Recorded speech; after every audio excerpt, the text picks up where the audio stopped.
j'espère que vous allez bien. Je redescends un petit peu. Ouais, voilà. Je reviens pour la petite palle du mois de novembre qui va être surtout tournée vers du thriller et vers le Black November parce que nous sommes au mois de novembre. Donc voilà, mais je vais d'abord commencer par ce qui n'est pas novembre, enfin ce qui n'est pas Black November.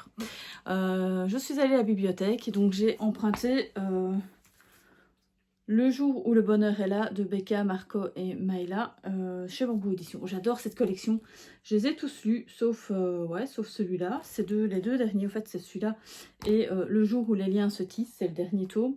Donc j'aime vraiment bien, donc c'est toujours, ce sont des livres un peu sur un thème un peu particulier et tout, qui vous fait que, pour que vous vous sentiez bien en fait.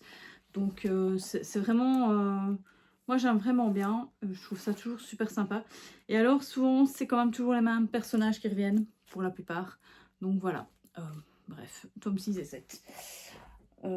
Ensuite, j'ai pris un petit jeunesse à la bibliothèque, Le Pays des Contes, le tome 1, Le Sortilège perdu de Chris Colfer. Chris Colfer qui avait écrit... C'est lui qui a écrit, je pense... Ah mince, comment ça s'appelle J'ai lu un livre de lui, mais je ne sais plus c'est quoi. Non, c'est pas ça.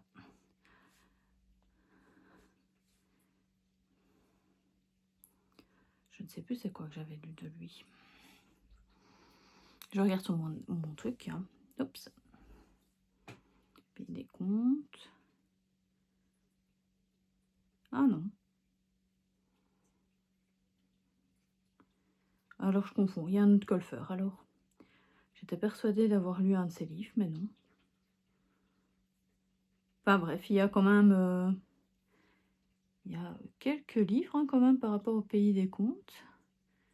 J'en vois 6 ici, mais je n'ai... Ouais, les autres c'est en anglais, je pense, à mon avis. Enfin bref.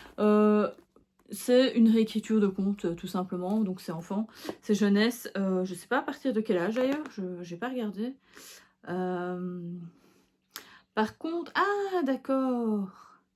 C'est celui qui a joué l'acteur Kurt Hummel dans Glee. Ça me disait, c'est pour ça que ça me disait quelque chose. Mais j'ai pas suivi Glee, mais voilà.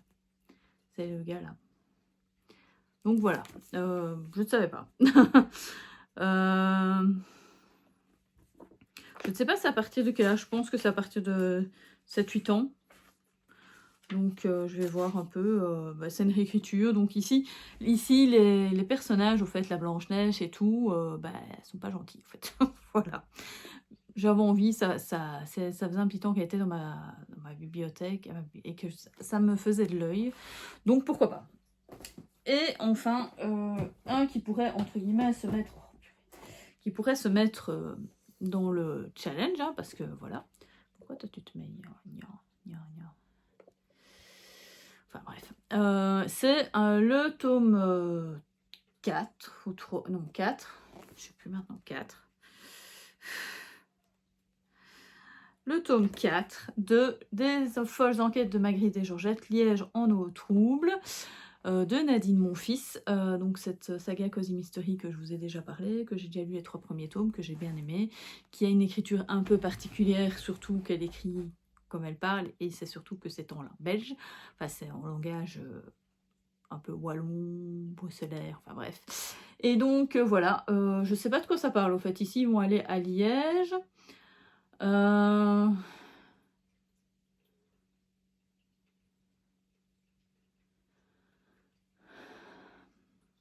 Ah d'accord, donc au fait ils vont reconnaître un célèbre chanteur des rues et en passant, en regardant ça, voilà que sort le pied d'une fillette dans un soulier d'or.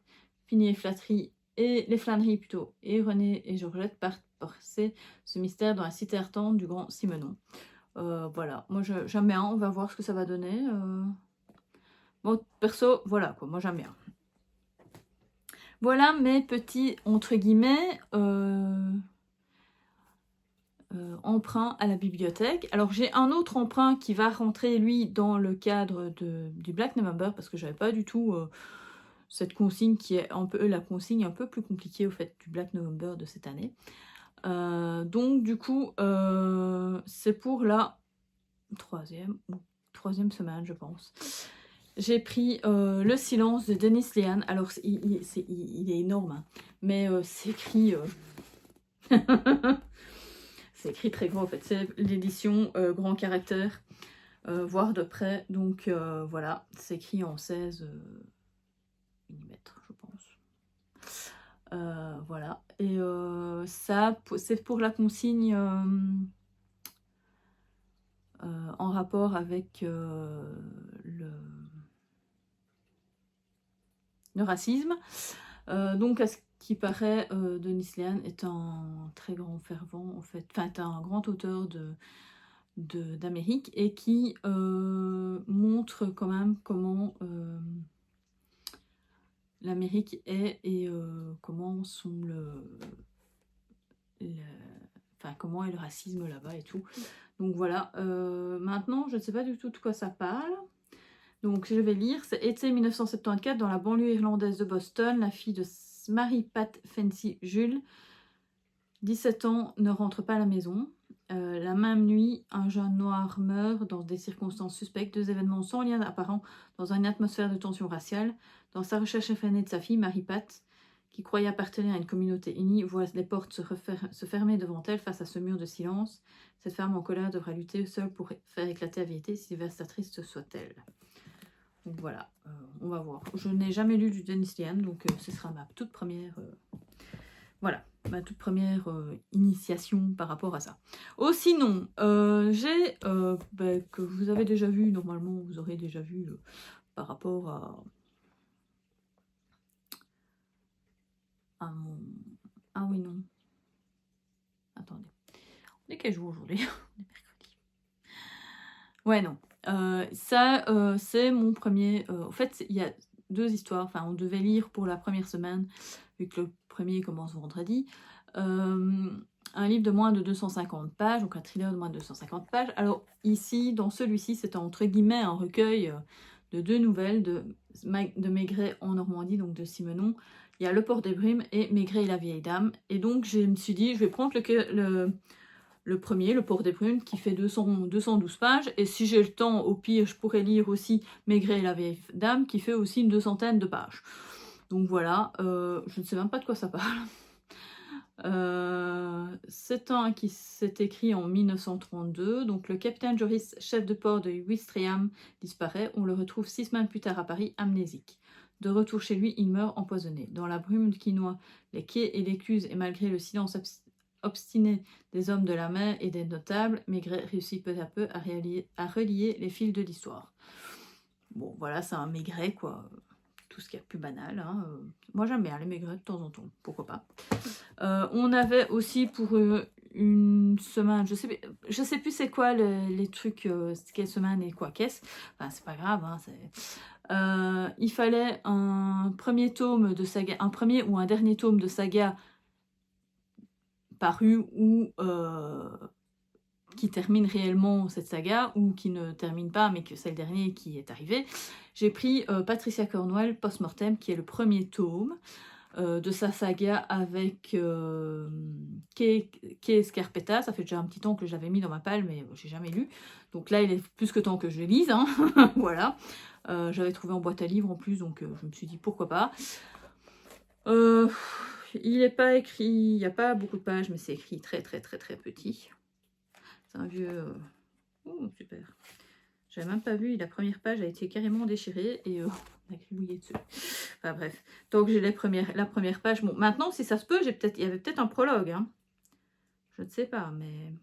Enfin bref, il y a une page qui manque. Voilà. Bref, ça me tracasse pas plus que ça. Je lirai ça. On va voir ce que ça va donner parce que je ne connais pas. Ensuite, il fallait lire... Non, c'était pas ça. Ça, c'était pour la semaine où oui, c'est aussi en premier tome, donc ça peut servir pour cette consigne-là, mais aussi pour le thème sur la mort. Donc il fallait faire un thème par rapport, le titre par rapport au mot mort, et donc post-mortem. Post-mortem, quoi, c'est la mort. Le premier tome d'une saga, donc voilà, c'est le Steve Berry, l'héritage des Templiers. C'est un thriller historique. Donc ici, on va parler sur plusieurs temporalités. On va partir en 1118 à Jérusalem, en Terre Sainte. 9 chevaliers créent un ordre militaire, les pauvres chevaliers du Christ. Ils vont, via le roi Baudouin, leur céder une partie de son palais bâti sur les ruines du temple de Salomon. Il devient les chevaliers du temple, puis les Templiers. En 1307, Jacques de Molay, grand maître des Templiers, est arrêté sous l'ordre de Philippe le Bel. Hein. Ça, c'est ce qui s'est passé. Il garde le silence sur le trésor des Templiers. Et en 2006, l'ex-agent du département de la justice américaine, Cotton Malone, et son amie Stéphanie entrent en possession de documents liés au fameux trésor. Commence alors une quête qui le mènera à Rennes-le-Château, cœur du mystère. Donc voilà, j'avais pris ça au moment où il y avait les Dan Brown et tout, et voilà.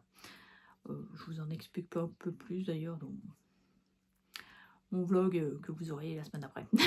Donc voilà. Mais ça par contre c'est une fameuse bricasse hein, qui fait quand même 620 pages. Donc il va me prendre quand même toute la semaine à mon avis. J'ai des craintes. Et enfin il fallait lire pour une dernière semaine je pense. La couverture devait avoir un morceau de corps humain sur la couverture. Et donc, du coup, j'ai pris Sorcière de chair de Sarah Bushman. C'est chez qui, ça? Noir d'absinthe. Ça fait des années que je l'avais eu pris à mon livre en 2018. Waouh. Ça remonte, quoi. Et c'est une duologie en plus, donc il faudrait que je lise pour peut-être acheter la suite ce mois-ci, au fait, parce que il y a Mons en novembre, et donc du coup, ce serait pas mal que je puisse lire la suite, quoi, au cas où. Ce serait bien. Je sais que c'est un peu trash, par contre. C'est un peu gore, donc voilà. On verra bien, et si j'aime ou si j'aime pas, je verrai bien.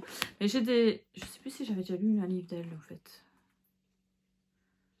Je pense que j'ai déjà lu un livre d'elle qui n'avait pas d'ailleurs été édité chez la même maison d'édition, qui n'avait pas été vraiment corrigé et tout, et c'était un vrai désastre. Je pense, je ne suis plus sûre, si c'est d'elle ou si c'était d'une autre autrice du même...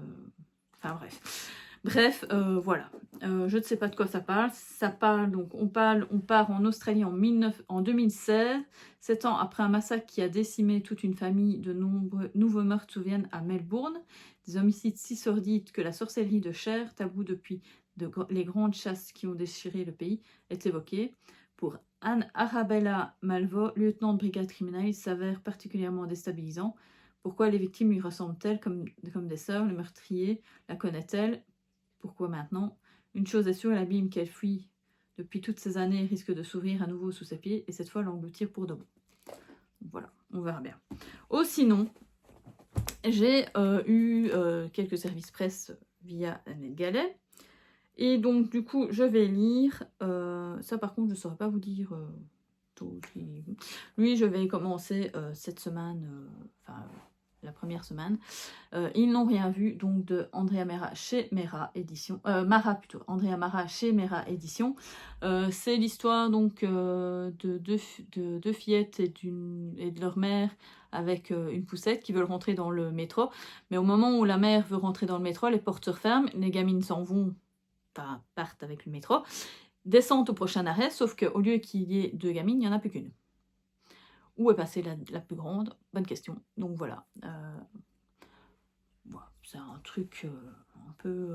c'est un thriller grand public, donc voilà. On va voir ce que ça va donner. Je verrai bien. Je suppose que ça va être assez...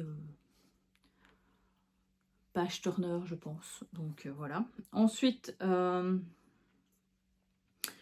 il y aura celle qui a survécu plutôt, de Lisa Jackson, et chez Édition Mera aussi. Je sais plus de quoi ça parle. Réellement, je n'en sais rien. Je ne m'en souviens plus parce qu'au fait, il fallait pas les solliciter. Enfin, il fallait juste leur demander et on les avait automatiquement en fait. Donc voilà, j'ai pris celui-là et j'ai pris La Maison Idéale de Kate Collins chez Les Escales, qui est déjà paru au fait chez Françoisire. Je ne sais pas non plus de quoi ça parle. je ne sais plus. Je m'en souviens plus réellement. C'est aussi un que j'ai demandé directement et que j'ai eu directement. Donc voilà ma petite palmette de novembre. Du coup, comme vous voyez, je n'ai quasiment que du thriller, à part les 2 BD et enfin policier thriller. Le petit jeunesse. J'ai un autre jeunesse, mais je ne peux pas vous en parler parce que ça fait partie du comité de lecture de chez Scrineo. Donc voilà, je ne peux pas. Bref. Et si j'ai l'occasion, si je peux encore redescendre 1 ou 2 livres de ma palle, ce serait pas mal. Mais je pense pas. Parce que là, ça fait quand même 1, 2, 3, 4, 5, 6, 7, 8, 9, 10, 10, plus de BD. Ouais, non, 10 c'est déjà beaucoup. Hein. Surtout que j'ai quand même des grosses pavasses quand même. Donc voilà. Si il y a un livre que vous avez lu déjà peut-être ou que vous connaissez pas, vous avez envie de lire, que vous l'avez peut-être et que vous vous dites tiens pourquoi pas le lire en lecture commune, dites-le moi. Voilà, on ne sait jamais, ça peut... Voilà. Sinon, est-ce que vous faites vous aussi le Black November? Donc c'est le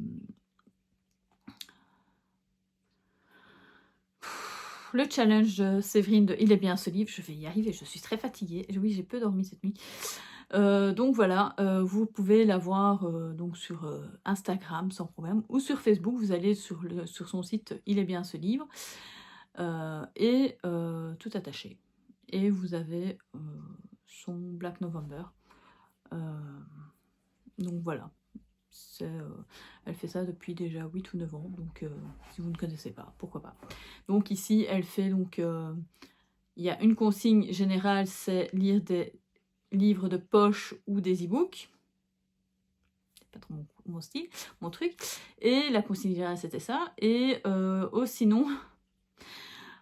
c'était donc il y a une consigne par semaine. Maintenant, c'est pas grave, si vous ne savez pas la faire sur la semaine, que vous la faites la semaine d'après, ou que vous n'avez pas pour cette semaine-là, c'est pas grave. Tant que vous lisez du thriller ou du roman noir ou du policier, c'est pas problématique.